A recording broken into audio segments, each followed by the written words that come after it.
سلامونه دوستانو. وړه موضوع باندې بحث کومه د الماني ژبې.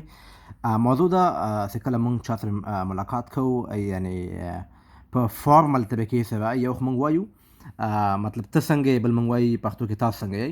نو په الماني کې څنګه وایو؟ یو ای ده، یو بی ده. ای وایي هلو ګوټن ټاګ وی ګیت اس اینین. مطلب اینن مطلب دا چاته استعمالیږي د مشرانو لپاره استفاده کیږي، یعنی ریسپیکټ په فارمل طریقې سره. وی ګیت اس اینین، هغه ورته وایي ډانکه ګود، وایي مننه ښه، مطلب ښه یم. اون اینن او تاسو څنګه یاستئ؟ دا ورته وایي اوخ ګود، مطلب زه هم ښه یم. ډانکه وایي مننه. بیا وایي sind Sie neu hier in Berlin؟ وای آیا تاسو نوي یاستئ دلته په برلین کې؟ هغه ته یا.